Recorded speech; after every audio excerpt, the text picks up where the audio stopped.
지금은 외국에서 나가서 살고자 하는 사람들을 배웅하게 될 때 옛날처럼 그렇게 슬퍼하거나 속상해하지 않습니다. 어떨 때에는 부러워하기도 합니다. 하지만 1990년대까지만 해도 이민을 가는 사람들을 배웅하게 될 때 가는 사람이나 보내는 사람이나 모두가 슬퍼했습니다. 그 이유는 이제 공항에서 헤어지고 나면 다시는 못 만날 것처럼 생각을 했기 때문입니다. 왜냐하면 지금처럼 통신도 잘 발달되지 않았고 또 외국과의 문화교류가 적었기 때문에 가는 사람이나 보내는 사람들이나 모두가 지금 이별의 순간이 마치 마지막처럼 여겨졌기 때문입니다. 그래서 공항이 눈물바다를 이루었습니다. 성도 여러분, 옛날에는 통신기술이 발달이 되지 않아서 국제전화를 하는 것이 겁났습니다. 전화요금도 비쌌지만은 연결이 됐다 하더라도 그렇게 통화가 좀 탄하지가 않아서 전화하기를 꺼려했습니다. 그러나 지금은 통신기술이 발달되어서 매일 한국에서의 식구들과 무료로 영상통화도 할 수 있게 되었고 또 언어나 문화적 장벽도 많이 무너져서 외국 생활이 옛날처럼 힘들지는 않게 되었습니다. 그렇다고 해서 지금 우리가 외국 생활이 좋기만 한 것은 아닙니다. 매일 영상통화를 하면서 옛날처럼 고독함에서 오는 외로움은 적어졌지만 외로움 자체가 아예 없어지지는 않습니다. 도리어 영상통화를 하면 할수록 더 함께하지 못하면서 오는 절대적 고독감으로 인하여 더 큰 외로움을 가지면서 향수병을 앓기도 합니다. 또 언어와 문화를 많이 익히고 왔지만은 문화의 차이에서 오는 어려움을 더 크게 느끼면서 한국적도 아니고 미국적도 아닌 문화적 고아가 된 것처럼 여겨지면서 우리들은 힘든 외국 생활을 하게 됩니다. 그래서 외국에서의 생활이 무조건 좋은 것은 아님을 우리들은 인정하게 됩니다. 오늘 우리에게 주신 말씀은 가나안 땅에서 살던 야곱이 심한 기근과 또 죽은 줄 알았던 요셉이 보내온 수레를 보면서 애굽으로 이사를 하게 되는 말씀입니다. 야곱은 죽은 줄 알았던 요셉이 살아있으며 그가 애굽에서 총리가 되어서 지금 자신과 함께 살기를 원해서 수레를 보냈다는 소식을 듣게 되면서 애굽으로 이사를 하려고 하였습니다. 그리고 이에 앞서 하나님께 제단을 쌓았습니다. 그런데 그 밤에 하나님께서는 야곱에게 나타나셔서 애굽으로 내려가기를 두려워하지 말라고 말씀하십니다. 그리고 앞으로 이루어질 일들에 대하여 야곱에게 가르쳐 주셨습니다. 하나님이 이르시되 나는 하나님이라 내 아버지의 하나님이니 애굽으로 내려가기를 두려워하지 말라. 내가 거기서 너로 큰 민족을 이루게 하리라. 하나님께서는 야곱의 마음속에 새로운 곳으로 이사를 갈 것에 대한 두려움을 가지고 있음을 아셨습니다. 그래서 그에게 나타나신 것입니다. 그러면서 야곱에게 왜 두려워하지 않아도 되는지를 가르쳐 주셨습니다.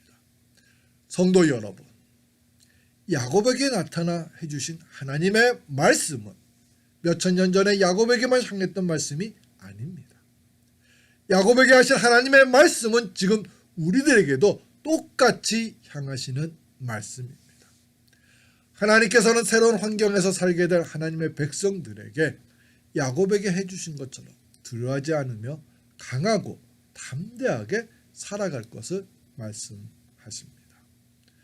그렇기 때문에 우리들은 새로운 환경에서 살아가게 되더라도 두려워만 할 것이 아니라 하나님께서 야곱에게 하신 말씀을 의지하면서 강하고 담대하게 살아가야 할 것입니다. 그럼 하나님께서 야곱에게 해주신 말씀은 무엇일까요? 하나님께서는 야곱에게 세 가지의 약속된 말씀을 해주셨습니다. 첫째로 야곱이 애굽에서 큰 민족을 이루게 될 것을 약속해 주셨습니다. 3절 후반부를 살펴보면 애굽으로 내려가기를 두려워하지 말라. 내가 거기서 너로 큰 민족을 이루게 하리라. 하나님께서는 야곱의 마음에 두려움이 생긴 것 중에 한 이유가 자신이 실패된 인생을 살았다는 자책에서 오는 두려움임을 아셨습니다. 그래서 그는 새로운 곳으로 옮겨가는 것이 두려웠던 것입니다. 야곱의 인생은 힘든 인생이었습니다. 아버지와 형을 속이면서 형이 받을 축복을 가로챘지만 그것으로 인하여 사랑하는 어머니와 생이별을 했고 또 사랑하는 아내를 만났고 많은 자녀도 낳았지만 야곱은 20년이라는 세월 동안 외삼촌 라반의 집에서 묶여 살게 되었습니다. 그러나 하나님의 은혜 가운데 형 에서와의 화해를 이루고 이제 가나안 땅에서 정착을 하면서 살게 되었습니다. 그는 이제 노년의 나이입니다. 새로운 곳에서 다시 무엇을 시작하고 이룰 수 있는 나이가 아닙니다. 그런데 이곳을 떠나서 한 번도 가보지 않았던 애굽으로 이사를 떠나게 되었을 때 야곱의 마음은 어땠을까요? 다만 애굽의 총리가 되어서 자신의 여생을 편안하게 해줄 요셉이 있는 곳이기에 야곱의 마음에는 모든 것을 포기하고 떠나는 것이 가능했을 것입니다. 하나님께서는 그런 야곱의 마음을 아셨기 때문에 그곳에 가서도 큰 민족을 이루게 해주시겠다고 약속해 주시면서 그의 마음을 치유하여 주신 것입니다.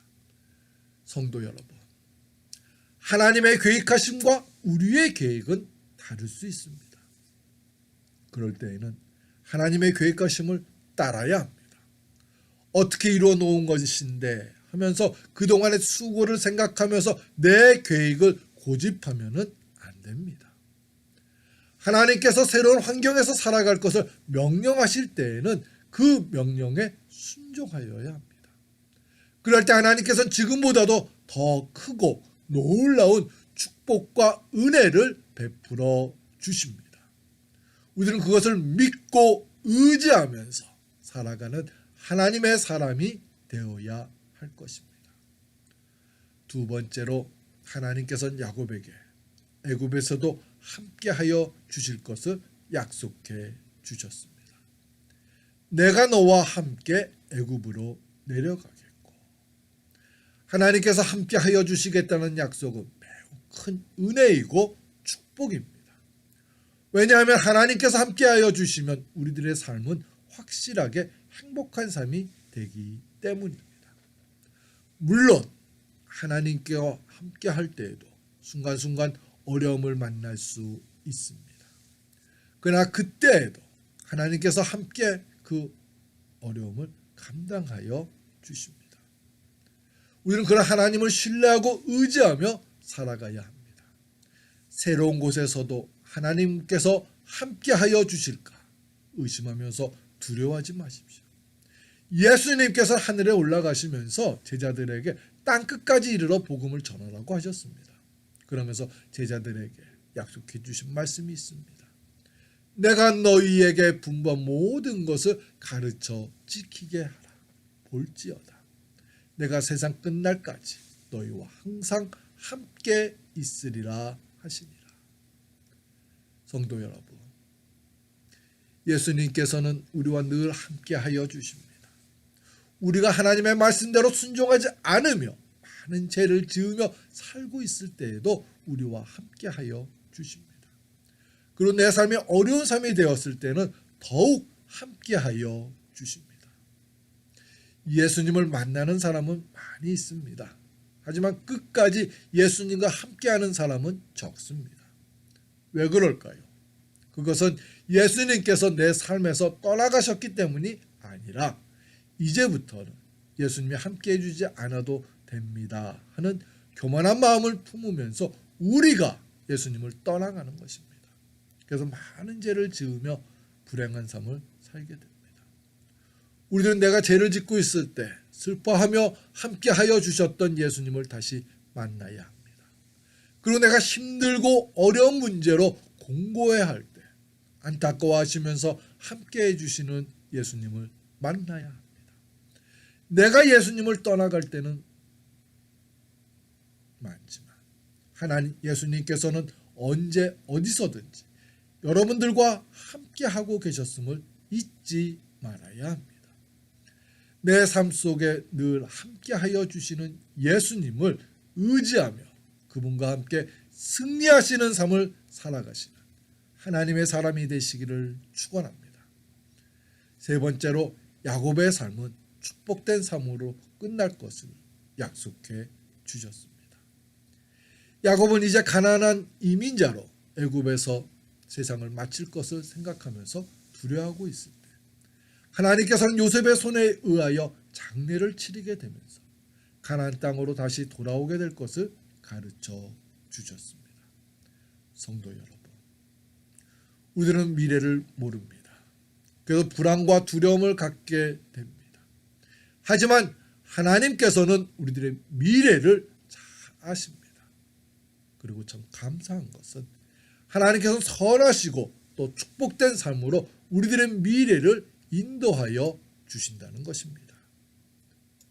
본문에서도 앞으로 일어날 미래에 대하여 부정적인 생각을 가지면서 두려워하고 있는 야곱에게 하나님께서는 풍요로운 애굽에서의 삶이 될 것이고 또 사랑하는 요셉의 손에 의하여 장례를 치른 후에는 다시 고국에 와서 묻히게 될 것을 가르쳐 주셨던 것입니다.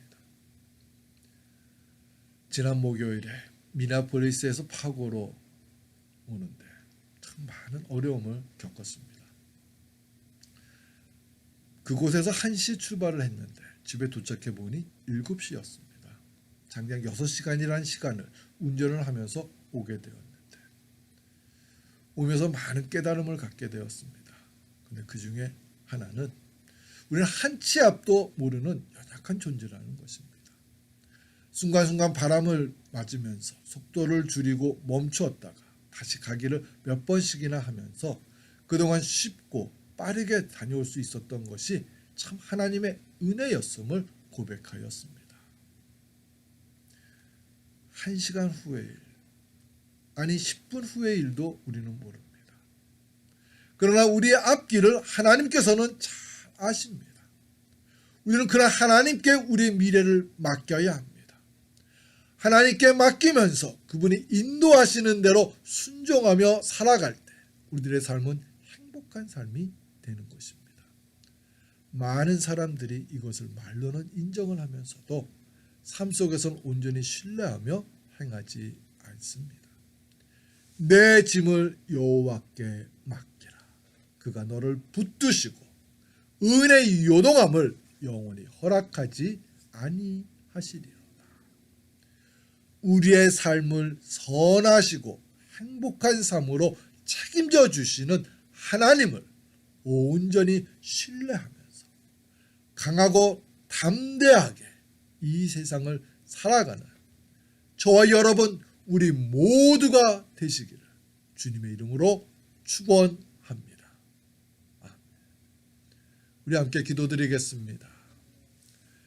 사랑과 은혜가 충만하신 하느님 아버지, 새로운 환경에서 살아가는 것이 두려울 때가 많이 있습니다. 하나님, 하지만 그곳에도 하나님이 함께하여 주실 것을 믿습니다. 그리고 지금의 삶이 실패된 삶, 또 잘못된 삶으로만 여겨져서 속상해할 수 있습니다. 하지만 새로운 환경에서 더 나은, 더 좋은 축복된 삶이 예비되어 있음을 온전히 믿고 하나님을 의지하며 저들이 강하고 담대하게 살아가게 해 주시옵소서. 성령님이시여, 이민 생활을 하고 있는 우리 모든 성도들, 우리 모든 지체들 위해 하나님이 함께하고 있음을 믿고 의지하면서 주님이 주시는 믿음으로 이 외국 생활을 승리하게 해 주시옵소서. 예수님의 이름으로 기도드립니다.